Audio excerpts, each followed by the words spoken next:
నమస్కారం వార్తలకు స్వాగతం ముందుగా ముఖ్యాంశాలు ఆగ్నేయ బంగాళాఖాతంలో తీవ్ర అల్పపీడనం రేపటికి వాయుగుండంగా మారే అవకాశం ఉన్నట్లు వాతావరణ శాఖ వెల్లడి.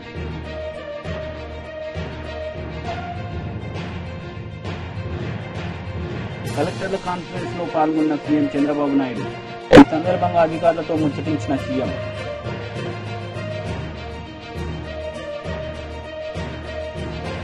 ప్రకాశం జిల్లా స్థానిక ప్రతినిధులతో మాజీ సీఎం జగన్ సమావేశం. ప్రతినిధులకు దిశానిర్దేశం. కలెక్టర్ల కాన్ఫరెన్స్ లో సీఎం చంద్రబాబు నాయుడు పాల్గొన్నారు. ఈ సందర్భంగా ఆయన మాట్లాడారు. సముద్రంలో పోయే నీళ్లన్నీ కూడా రాయలసీమలో ఉండే అన్ని ప్రాజెక్ట్స్ డెవలప్ చేయగలిగాం. సో ఎన్ని డౌట్స్ ఉంటే చెప్పండి, or otherwise will disperse for. Sir, Krishna right bank కరకట్టకి ఫ్లడ్ డ్యామేజెస్ లో బాగా డ్యామేజ్ అయింది సార్. దాన్ని రిస్టోరేషన్ వర్క్ చేయకపోతే నెక్స్ట్ రైన్ సీజన్ లో మళ్ళీ భయపడాల్సి వస్తుంది. అది కూడా అది వర్కౌట్ చేయండి. దాన్ని దేంట్లో చేయగలుగుతాము, will take it up. Purushottapatnam project land acquisition చేసి ఆల్మోస్ట్ 6 years అయింది సార్. ఆ రైతులకి ఇప్పటి వరకు పేమెంట్ అవ్వలేదు సార్. ఎవ్రీ మండే పీజీఆర్ఎస్ కి రెగ్యులర్ గా వస్తున్నారు సార్. వాట్ ఈస్ ది ఎంత, how many acres are pending there? Purushottapatnam 128 crores.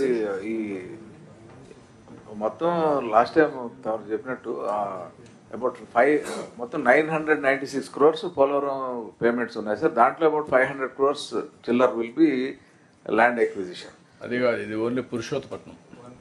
అంటే 128 crores. పురుషోత్తపట్నం మనం పెట్టింది సెపరేట్ ఇరిగేషన్. అది పురుషోత్తపట్నం లిఫ్ట్ ఇది సార్. అలానే ఇప్పుడు చూపించిన ప్రయారిటీ ప్రాజెక్ట్ లో చింతలపూడి ఒకటి ఉంది సార్. అది దాంట్లో కూడా 86 acres ల్యాండ్ ఎక్విజిషన్ అయింది సార్. అవార్డ్ కూడా పాస్ అయింది. Payments are due sir. అది కూడా కొంచెం ప్రాబ్లం ఉందమ్మా. దాంట్లో ఎంతవరకు చేయగలుగుతామో అవి చూసి, ఎందుకంటే ఎన్విరాన్మెంటల్ ప్రాబ్లం కూడా ఉంది దాంట్లో. అది కూడా ఒకసారి తీసుకోండి. మనం అనుకున్న స్కీమ్లో ఏ విధంగా కంప్లీట్ చేయగలుగుతాం వర్కౌట్ చేద్దాం. సార్, మనకి ట్రెడిషనల్ లష్కర్ సిస్టమ్ కంప్లీట్ గా లష్కర్లు లేరు సార్ ఇప్పుడు. సో అది లేకపోవడం వల్ల మనకి టైలెండ్ లో ఉన్న వాళ్ళకి నీళ్ళు రావట్లేదు. దానికి ఏదైనా ఒక ప్రత్యామ్నాయం మనం ఆలోచించి చేసుకోవాల్సి ఉంది సార్. ఇప్పుడు నిన్న మొన్న నేను చూశాను, మీరు కలెక్టర్స్ అందరూ ఉన్నారు. లిఫ్ట్ ఇరిగేషన్ ప్రాజెక్ట్స్ ఉన్నాయి. నేను వచ్చినప్పుడు ఎప్పటికప్పుడు మళ్ళీ లిఫ్ట్ ఇరిగేషన్ ప్రాజెక్ట్స్ అన్నీ కూడా మళ్ళీ రివైవ్ చేసేవాళ్ళం. మళ్ళీ లాస్ట్ టైం వస్తే అన్ని డిఫంక్ట్ అయితే రివైవ్ చేసాం. ఇప్పుడు పంప్ సెట్స్ కూడా కొన్ని దొంగిలించే పరిస్థితి వచ్చారు, అవి కూడా పోయినాయి. ఇవన్నీ చూసిన తర్వాత మనం ఇన్వెస్ట్మెంట్ పెడుతున్నాం. మెయింటెనెన్స్ చేయకుండా, లేకుంటే అడ్మినిస్ట్రేషన్ యొక్క ఫెయిల్యూర్ వల్ల చాలా వరకు డిఫంక్ట్ అవుతున్నాయి. డిఫంక్టే కాకుండా ఇర్రిపేరబుల్ డ్యామేజ్ కూడా అవుతా ఉంది, థెఫ్ట్ కూడా జరుగుతున్నాయి.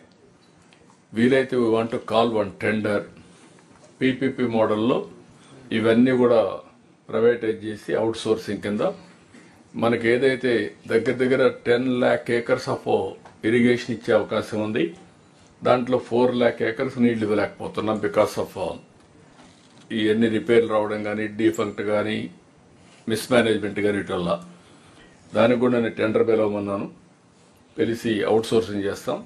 శాశ్వతంగా పరిష్కారం అవుతుంది. This type of innovative ideas will bring it. Sir ఇరిగేషన్లో సార్ ఓఎండ్ఎం వర్క్స్ మనం జనరల్గా సార్ ఏప్రిల్లో వీళ్ళు అసర్టైన్ చేసేసి ఏప్రిల్లో పంపించిన తర్వాత శాంక్షన్ వచ్చేసరికి జూన్ అయిపోతుంది సార్. టెండర్లు అయ్యేసరికి అప్పుడే వాటర్ వచ్చేస్తుంది సార్. దానివల్ల ఓఎండ్ఎం వర్క్స్ అలాంటివి ఉండవు. ఒకప్పుడు ఇవన్నీ తక్కువ టైం పెట్టి పని చేయకుండా డబ్బులు తీసుకోవడానికి చేసేవాళ్ళు. ఈ మరి ఉండవు. ఈసారి ఓఎండ్ఎం అన్ని కూడా రెగ్యులర్ టైం బోర్డ్ ప్రోగ్రామ్ పెడతాం. Well in advance will complete it. Yeah, they will do it. Sir, good evening, sir. Sir, Collector Nellore, sir. Sir, we have Somashila project, sir. 2 issues, sir. Tamaru kuda chusaru, sir. Last time visit lo high level canal land acquisition jariginayi, sir. Dantlo pending payments unnayi and another of 1200 acres kuda inka land acquisition pending unnayi, sir. Adokati. Rendodi Somashiladi last time approve chesina work lo, sir. Konda varaku emergency work we have taken up, sir. ఆ bill కూడా మనకు financial ఇప్పుడు pending ఉంది sir. If that can be clear we will be able to take it up sir. ఏ work కూడా there are some financial constraints. అందుకని prioritise చేస్తున్నాం. Prioritise చేసిన ప్రాజెక్ట్ని ఫుల్గా ఖర్చు పెట్టి దాన్ని 1 year 2 yearsలోనే ఎగ్జిక్యూషన్ తెస్తున్నాం. కాబట్టి మీరు చెప్పింది కూడా హై లెవెల్ కెనాల్ ఎంతవరకు చేస్తుందో తెలియదు, కానీ రిపేర్లు అవన్నీ చేయమని చాలా స్పష్టంగా చెప్పాం. ప్రతి ఒక్క ప్రాజెక్టులో ఇప్పుడు అందిరినీవా ఉంది. అందిరినీవా లాస్ట్ వన్ నీళ్లు రావడం లేదు. వీ విల్ కంప్లీట్ దట్ అందిరినీవా. లేకపోతే వెలుగొండ ఉంది, ఎప్పటి నుంచో పెండింగ్ ఉంది. We want to complete that Veligonda. అదే మరి అనకాపల్లి వరకు ఏదైతే పోలవరం లెఫ్ట్ మెయిన్ కెనాల్ పూర్తి చేసే నీళ్ళని విశాఖపట్నానికి వెళ్తాయి. That we have to complete. Polavaram ఉమ్మడి ప్రకాశం జిల్లా స్థానిక ప్రతినిధులతో మాజీ సీఎం జగన్ సమావేశమయ్యారు. సందర్భంగా పార్టీ ప్రతినిధులకు ఆయన దిశానిర్దేశం చేశారు. సో రైతులు గత్యంతరం లేక మిల్లర్ల దగ్గరికి పోవడం, మిల్లర్లు 300 రూపాయలు 400 రూపాయలు తక్కువ రేటు కొనుగోలు చేయడం, ఇది ఇప్పుడు జరుగుతూ ఉంది. అన్ని రకాలుగా సర్వనాశనం చేస్తూ ఉన్న ఈ పరిస్థితుల మధ్య, ఈ డైవర్షన్ పాలిటిక్స్ మధ్య ఈరోజు మనం పార్టీ బలోపేతానికి, పార్టీ బలోపేతంతో పాటు ప్రజల తరపున మనం నిలబడడానికి ఏ రకమైన ఉద్యమం చేయాలి, ఎలా ఉద్యమాలు చేయాలి అని చెప్పి ఆలోచన చేయడానికి మనం అంతా కూడా ఈరోజు సన్నద్ధమైనాం. ఎందుకంటే ప్రజల తరపున మళ్ళీ పోరాటం చేయాల్సిన సమయం వచ్చింది. ప్రజల తరపున ప్రజలకు దగ్గర కావాల్సిన సమయం వచ్చింది. ప్రజలు ఇబ్బందుల్లో ఉన్నప్పుడు మనం ఉన్నాము అన్న భరోసా ప్రజలకు మనం ఇవ్వాలి. ప్రతి అడుగులోనూ వ్యతిరేకతే. ఒకవైపున చేయాల్సిన ఏ మంచి పని జరగలేదు. సూపర్ 6లు లేవు, సూపర్ 7లు లేవు. మరోవైపున వ్యవస్థలన్నీ పూర్తిగా నీరు గారిపోయాయి. విద్యారంగం కానీ, వైద్య రంగం కానీ, వ్యవసాయ రంగం కానీ, డోర్ డెలివరీ కానీ, గవర్నెన్స్ కానీ. మరోవైపున చూస్తే బాధుడే బాధుడు. కరెంటు బిల్లులు ఈరోజు ముట్టుకుంటే ఈ నెల స్టార్ట్ అయింది. ఇంకా మొదటి డోసే 6,000 కోట్ల రూపాయలకు సంబంధించిన మొదటి డోసు ఈరోజు ఇచ్చినాడు ఈ నెల బిల్లులో. నవంబర్ నెల బిల్లు, డిసెంబర్ నెల బిల్లు, ఏ ఇంటికి వెళ్ళి కరెంటు బిల్లు ఎంత అని చెప్పి తేడా అడిగితే ప్రతి ఇంట్లో కూడా తేడా కనిపిస్తుంది. కనీసం 300 రూపాయలు పైన రేట్లు పెరిగినాయి. అది ఈ నెలే. రేపు నెల మరో 9,000 కోట్లు వేస్తున్నాడు. ఆ 9,000 కోట్ల భారం కూడా రేపు నెల బిల్లులో ఇంకా కనిపిస్తుంది. అంటే కరెంటు బిల్లులు ఇంకా షాక్ కొట్టే పరిస్థితిలోకి కరెంటు బిల్లులు వచ్చేస్తున్నాయి. ఒకవైపున బాధుడే బాధుడు. రోడ్ల మీద ట్యాక్స్ అంట, రోడ్ల మీద ట్యాక్స్ అంట. ఆశ్చర్య కలిగించే విషయం ఏంటంటే, రోడ్లు బాగు చేయడం కోసం రోడ్ల మీద ట్యాక్సులు వేసే కార్యక్రమం నేషనల్ హైవేస్ మీద మనం అంతో ఇంతో చూసినాం, కానీ గ్రామీణ రోడ్ల మీద కూడా రోడ్లు బాగు చేయడం కోసం రోడ్ల మీద ట్యాక్సులు వేసే బాధుడే బాధుడు కార్యక్రమానికి చంద్రబాబు నాయుడు గారు శ్రీకారం చుడతా ఉన్నారు. ఆశ్చర్యం నిజంగా ఏమిటంటే, ఆయన హయాంలో మన హయాంలో 2 తేడా చూస్తే, రోడ్ల మీద మనం ఖర్చు పెట్టింది 43,000 కోట్ల చిల్లర అయితే ఆయన హయాంలో ఖర్చు పెట్టింది 27,000 కోట్ల చిల్లర మాత్రమే. అక్కడ కూడా మనమే ఇన్ని సంక్షేమ పథకాలు చేస్తూ కూడా అక్కడ కూడా మనమే ఎక్కువ ఖర్చు పెట్టాం. ఈరోజు చంద్రబాబు నాయుడు గారి హయాంలో సంపద సృష్టి అని అంటే దాని అర్థం బాధుడే బాధుడు. ఇది చంద్రబాబు నాయుడు హయాంలో డెఫినిషన్ సంపద సృష్టికి సంబంధించి. ఒకవైపునేమో మనం కడతా ఉన్న మెడికల్ కాలేజీలు అమ్ముతానంటాడు. మరోవైపున మనం కడతా ఉన్న పోర్టులు, ఎందుకు మీ రామాయపట్నం పోర్టు దశాబ్దాలుగా చూస్తూ ఉన్నాం. ఎవడన్నా పోర్టు కట్టాడా? ఈరోజు ఆ పోర్టు దాదాపుగా పూర్తిగా వస్తూ ఉంది. పోర్టు పూర్తిగా వస్తూ ఉంది. సముద్రంలో నుంచి షిప్ కూడా తీసుకొని రావచ్చు. అప్పుడే మన ఎన్నికల అయిపోయే టయానికే ఒక బర్త అయిపోయింది. ఇప్పుడు దాదాపుగా 2వ బర్త కూడా పూర్తయిపోస్తూ ఉంది. ఇలాంటి పోర్టులు రాష్ట్రం మొత్తం మీద మనం రాకమునుపు 4 ప్రదేశాలలో 6 పోర్టులు కడతా ఉంటే, మన 5 ఏళ్లలోనే మనము మరో 4 పోర్టులు కట్టడానికి శ్రీకారం చుట్టాం. అవన్నీ ఇప్పుడు అమ్ముతాడట చెనిక్కాయలకు, బెల్లాలకి. ఈ పోర్టులు కూడా అంతే, ఈ మెడికల్ కాలేజీలు కూడా అంతే. ఇది సంపద సృష్టి అని అంటారు. ఇవన్నీ పోర్ట్లు ఉంటే ఈ పోర్ట్ల వల్ల ఉద్యోగాలు వస్తాయి, ఈ పోర్ట్ల వల్ల రాష్ట్ర ప్రభుత్వానికి అదనపు ఆదాయాలు పెరుగుతాయి. దీన్ని సంపద సృష్టి అంటారు. ఇదే పోర్టు ఈరోజు కట్టడానికి 4,000 కోట్లు అవుతుందని అనుకుంటే ఇదే పోర్టు ఇంకొక 10 ఏళ్లలో ఇదే పోర్టు కట్టడానికి 4,000 కాదు, కావాల్సింది 10,000 కోట్లు కావాల్సి వస్తుంది. అందుకే దీనిని సంపద సృష్టి అని అంటారు. పద్ధతి ప్రకారం అమ్మే కార్యక్రమాలు పెట్టినాడు తన దగ్గర వాళ్ళకి అందరికీ కూడా. ఇవన్నీ కూడా జరుగుతూ ఉన్నాయి. కాబట్టి మేము మనందరినీ కూడా నేను కోరేది ఏంటంటే అందరూ ఇక పోరు బాట పట్టాల్సిందే. మనం నేను వెలుగొండ ప్రాజెక్ట్ పూర్తి అయిపోయింది. 2 టన్నెళ్లలో నేను ప్రయాణం చేసి ఈ పక్క నుంచి ఆ పక్కకు 2 టన్నెళ్ళు పూర్తి అయిపోయినట్టుగా జాతికి కూడా అంకితం కూడా చేశాం. 2 టన్నెళ్ళు పూర్తి అయిపోయినాయి. నల్లమల సాగర్ ప్రాజెక్టు రిజర్వాయర్ కూడా అయిపోయింది. 1,00,000 ఎకరాలకు నీళ్లు అందించగలిగిన మెయిన్ కెనాల్స్ కూడా అయిపోయింది. కేవలం మిగిలిపోయింది ఏమిటనంటే R&R కింద డబ్బులు ఇవ్వడం. ఆ R&R కింద ఆ రిజర్వాయర్కి సంబంధించి 1,200 కోట్ల రూపాయలు డబ్బు ఇస్తే ఆగ్నేయ బంగాళాఖాతంలో తీవ్ర అల్పపీడనం ఏర్పడింది. రేపటికి వాయుగుండంగా మారే అవకాశం ఉన్నట్లు వాతావరణ శాఖ తెలిపింది.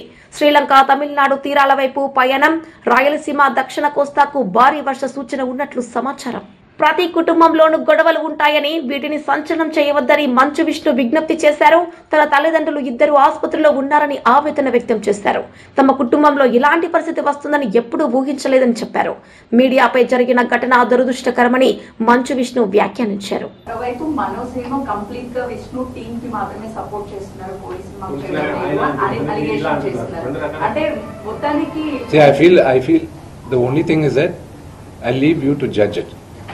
నిన్న రాత్రి జరిగిన సంగతి యు సాట్.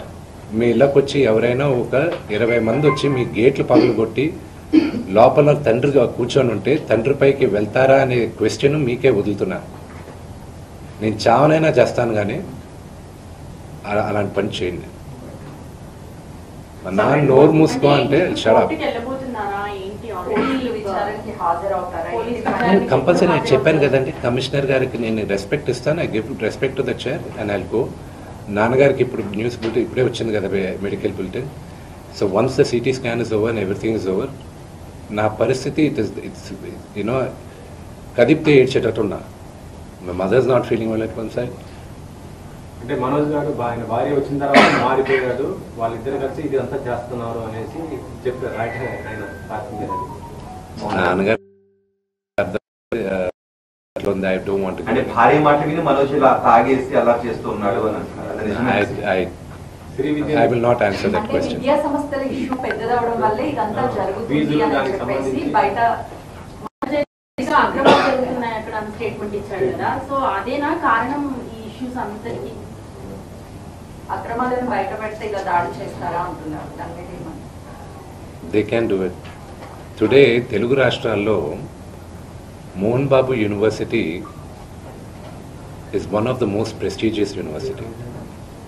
భారతదేశంలో ఐఐటీస్ని ఛాలెంజ్ చేసాం మనం. మోహన్ బాబు యూనివర్సిటీ 2 రాష్ట్రాల్లోనూ మోహన్ బాబు యూనివర్సిటీ లాస్ట్ 3 yearsగా హైయెస్ట్ పే ప్యాకేజ్ ఒక స్టూడెంట్కి 75 లక్షలు 60 లక్షలు. ఒక మామూలు ఫార్మర్ డాటర్ కూలి పని చేసుకునే ఒక ఫ్యామిలీ నుంచి వచ్చి 45 లక్షల రూపాయలు జీతం సంవత్సరానికి అనేది ఆ ఘనత మోహన్ బాబు యూనివర్సిటీకి ఉంది. అండ్ త్వరలో అనౌన్స్ చేస్తాం. భారతదేశం ఎన్నో సంవత్సరాల నుంచి ఫారిన్ యూనివర్సిటీస్ ఇండియాకి తీసుకురావాలని ప్రయత్నిస్తుంది. ఇండియాలోనే first university Mohan Babu university అవుతుంది. పెన్ స్టేట్ యూనివర్సిటీతో ఇండియాకి తీసుకురావడం. And they are rank number 50 in the world. So ఆ ఘనత మోహన్ బాబు యూనివర్సిటీకి ఉంది. And of course we're govern by laws, everything. It's an open book, you know they can come అక్కడ. And another one great thing is that ఒక student female male రేషియోలో ఎప్పుడు female ratio 30 to 35% ఉంటుంది. Organisation కానీ ఎడ్యుకేషన్ ఇన్స్టిట్యూషన్స్ కానీ ఎక్కడైనా మోహన్ బాబు యూనివర్సిటీలో 53% women ఉన్నారు, గర్ల్ చైల్డ్. దానికి ఒకే ఒక reason, because chancellor Mohan Babu గారిని నమ్మి, ఆయన క్రమశిక్షణని నమ్మి. మా నాన్న మనసును మార్చేసి ఆయన దృష్టిలో నన్ను శత్రువుగా చిత్రీకరించి నాపై దాడులు చేస్తారని మంచు మనోజ్ చెప్పారు. సిబి కార్యాలయానికి వెళ్లే ముందు మీడియాతో మాట్లాడిన మంచు మనోజ్ కంటతడి పెడుతూ భావోద్వేగానికి గురయ్యాడు. ఆస్తుల కోసం మా అన్నతో గొడవ పడ్డానన్నది వాస్తవమని మనోజ్ వెల్లడించారు. ఆస్తుల కోసం మా అన్నతో గొడవ పడ్డానన్నది అవాస్తవమని మనోజ్ వెల్లడించారు. నేను ఎవరిపైన దాడి చేయలేదని, ఏదైనా ఉంటే సీసీ కెమెరాలు బయట పెట్టాలన్నారు. నేను ఆస్తి కోసమో డబ్బు కోసమో ఈ పోరాటం చేయట్లేదు. ఎందుకంటే ఇది పోరాటం కూడా కాదు, ఇది ఆత్మగౌరవానికి సంబంధించింది, నా భార్య పిల్లల సేఫ్టీకి సంబంధించింది. ఇది నాతో ఒక మగాడిగా నాతో డైరెక్ట్గా వచ్చి నాతో ఏం చేసినా పర్వాలేదు. నా భార్య పేరు ఇంక్లూడ్ చేయడం, నన్ను తొక్కేదానికి, నా 7 నెలల పాపని ఇంక్లూడ్ చేయడం, నా బిడ్డల ఇంట్లో ఉండగానే అలా బిహేవ్ చేయడం కరెక్ట్ కాదు. ఈరోజు పోలీస్ దగ్గరికి నేను వెళ్ళి ప్రొటెక్షన్ అడిగాను. నేను మొన్న వచ్చి అడిగినప్పుడు మీకు అన్ని ఎవిడెన్స్లు ఇస్తాను, ఎస్ఐ గారు ఇక్కడి నుంచి వచ్చి నేను ఇస్తాను సార్ ప్రొటెక్షన్ చూపించాను. బౌన్సర్లు అందరూ అక్కడ దాక్కున్నారని చూపించాను. అది కొంచెం చూసి ఓకే సార్ మీరు ధైర్యంగా ఉండండి, మేము ఎక్కడికి వెళ్ళట్లేదని చెప్పి మాట్లాడి పారిపోయారు. ఇప్పుడు కానిస్టేబుల్స్ వచ్చి అందరినీ, నా మనుషులందరినీ భయపించి ఇప్పుడు వాళ్ళ పేర్లు తీసుకొని బెదరగొట్టి మా మనుషులు పంపించేసి వేరే బాడీ గార్డ్ లోపల పంపించున్నారు సార్. ఏం జరిగిందండి అసలు? జరగదు కాదు సార్. ఫస్ట్ డిపార్ట్మెంట్ ఎందుకు వన్ సైడ్ తీసుకుంటున్నారు? కంప్లైంట్ తీసుకున్న తర్వాత వాళ్ళకి ఏ అధికారం ఉంది? నా ప్రొటెక్ట్ చేసే మనుషులు పంపించేదానికి అధికారం ఏముంది? ప్రపంచంలో నా అందరినీ కలుస్తాను సార్, బయలుదేరుతాను. సీసీటీవీ కెమెరాలు తెప్పిండి సార్. నేను కిరణ్ని, విజయ్ని ఇమ్మీడియట్ గా తీసుకొని యాక్షన్ తీసుకోండి, వాళ్ళే దొంగతనం చేశారని చెప్పాను. ఆ కిరణ్ నిన్న మా ఇంట్లో మొన్న చెప్తే నేను చూసుకుంటా అన్నారు. నిన్న మా ఇంట్లోనే తిరిగాడు. మా ఇంట్లోనే తిరిగి మా నానీస్ని బెదిరించి ఒక అమ్మాయి పారిపోయేలాగా చేశారు నిన్న. నాకు మా నాన్న దేవుడండి. ఈ రోజైతే ఏదైతే చూస్తున్నారో మా నాన్నని, ఇది మా నాన్న కాదండి. నేను అబద్ధాలు ఆడేవాడిని కాదు. విజయ్ అనే వ్యక్తి నిన్న అంత చెప్పిన తర్వాత కూడా మా ఇంట్లోనే నన్ను కొట్టేటప్పుడు అతను కారు నింది వెనకాల నుంచి అలాగే వెళ్ళిపోయారు అందరు ఉండగానే. అన్ని కంప్లైంట్లు పెట్టిన తర్వాత కూడా మా ఇంట్లో ఎందుకున్నాడు ఆ దొంగ? మా నాన్న మీ షోల్డర్ మీద గన్ను పెట్టి కాలుస్తున్నారండి, క్లియర్గా కాలుస్తున్నారు. ఆయన నేను పనులు చేసుకుంటూ అన్ని రకరకాలుగా ఉన్నప్పుడు ఆయన బ్రెయిన్ వాష్ చేసుకొని నా వ్యక్తిగత జీవితంలో బయట పెట్టి నన్ను, నా వ్యక్తిగత జీవితం తప్ప అది కూడా నేనేం తప్పు చేయలేదండి. నేను ప్రేమించిన అమ్మాయిని పెళ్లి చేసుకున్నాను, అమ్మాయి కోసం పోరాడాను. దాంట్లో తప్పేంటంటే నాకు అర్థం కావట్లేదు. ఎక్కడ సైన్ పెట్టమంటే పెట్టాను, రమ్మంటే వచ్చాను, పొమ్మంటే పోయాను. ఎన్ని సినిమాలు చేయమంటే అన్ని సినిమాలు చేశాను. అన్న కంపెనీల్లో పనిచేశాను, సాంగులు చేశాను, వాళ్ళకి రికార్డింగ్లు చేశాను, ఫైట్ డైరెక్షన్లు చేశాను. ఎంతో గొడ్డులాగా కష్టపడాను, మనసు పూర్తిగా సంతోషంగా చేశాను. నాకు ₹1 అడిగింది లేదు, ఆశించలేదు. నేను దానికోసం నాకు కావాలి, నేను పనిచేసిన దానికి కూడా నేను అడగట్లేదు. క్యారెక్టర్ అసాసినేషను నేను చేయని దానికి చేశారు అని. నా భార్య వచ్చిన తర్వాత నేను చెడ్డోడినయ్యానని. అదే వాళ్ళ తల్లిదండ్రులు ఉండుంటే గమ్మునుంటారా అండి? ఈరోజు నేను గమ్మునుంటే ఎలా అండి? తనకి తల్లి అయినా తండ్రి అయినా అన్ని నేనే అండి. ఈరోజు తను వాళ్ళ ఇంట్లో ఆధారపడదు, నేను మా ఇంట్లో ఆధారపడను. నేను నా సినిమాలు చేసుకుంటున్నాను. తను సొంతంగా ఒక టాయ్ కంపెనీ పెట్టుకుంది. లాక్డౌన్లో నా అహం బ్రహ్మాస్మి సినిమా మా ప్రేమ కోసం ఆపేసినప్పుడు నిర్దాక్షిణంగా నేను చెన్నైకి షిఫ్ట్ అయిపోయి ఈ ఊర్లో వద్దని నేను డ్రాయింగ్లు చేసి కథలు రాసుకొని నా ఫ్రెండ్స్ దగ్గర కొంచెం అప్పులు చేసుకొని మేమే పెట్టుబడులు పెట్టుకుంటూ ఈరోజు మనీని నిలదొక్కున్నామండి. నేను, నా భార్య, తను, నేను, ఇంకొక 3-4 కలిసి దీన్ని ఇంత దూరం తీసుకొచ్చామండి. ఇన్నాళ్ళు గమ్మునున్నాను. ఓకే, ఈరోజు మీకు సాయంత్రం వచ్చిన ప్రూఫ్స్ అన్ని వదులుతాను. మా నాన్న మీద గన్ను పెట్టి కాల్చే వినయ్కి, మా అన్నకి సాయంత్రం ప్రతిదీ చెప్తాను. వినయ్ అని మా అన్న, విష్ణు అని. మధ్యాహ్నానికి బానేసే ఎవరిని కొట్టాను సార్? నా పిల్లల్ని కొట్టానా, నా భార్యను కొట్టానా, మా అమ్మని కొట్టానా, మా నాన్నని కొట్టానా? ఇవన్నీ నీ మధ్యాహ్నం బ్యాలెన్స్ అందరినీ కొడుతున్నాను, పనులు కొడుతుంటే సీసీటీవీలు తెప్పిండి సార్. అది దొంగతనం చేసింది నేను కాదు సార్, అది తెప్పిండి సార్ అంతా. మాజీ మంత్రి హరీష్ రావు మీడియా సమావేశం నిర్వహించారు. సందర్భంగా పలు అంశాలపై ఆయన మాట్లాడారు.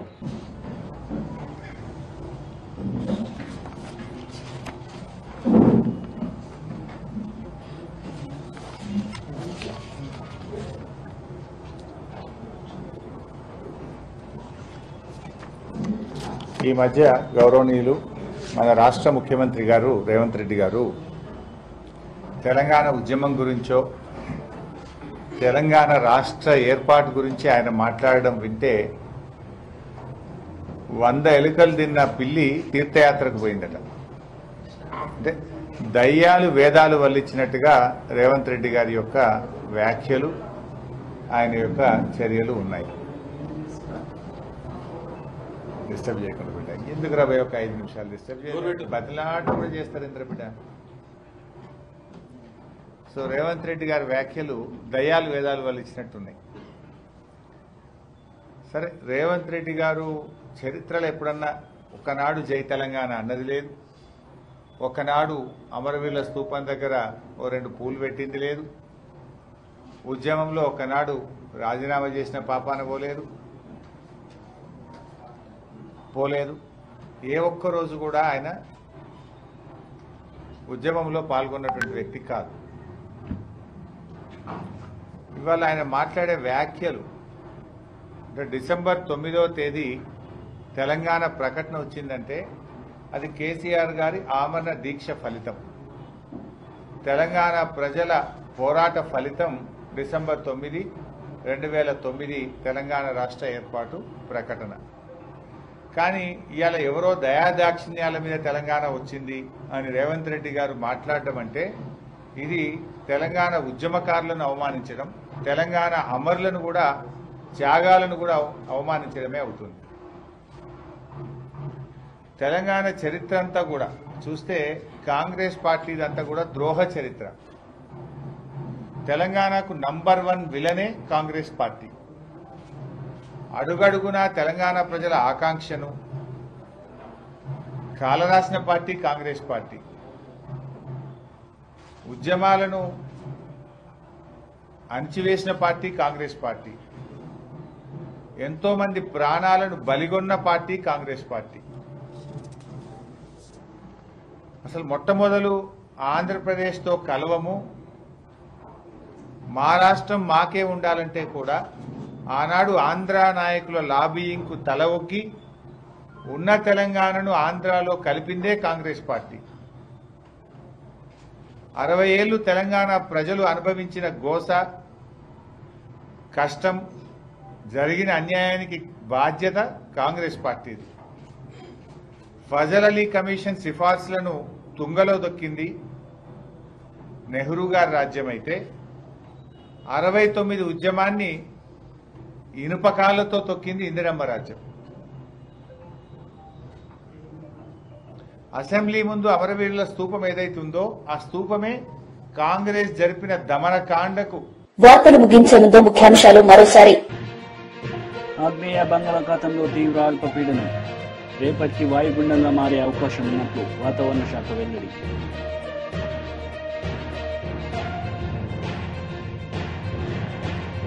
కలెక్టర్ల కాన్ఫరెన్స్ లో పాల్గొన్న సీఎం చంద్రబాబు నాయుడు. ఈ సందర్భంగా అధికారులతో ముచ్చటించిన సీఎం.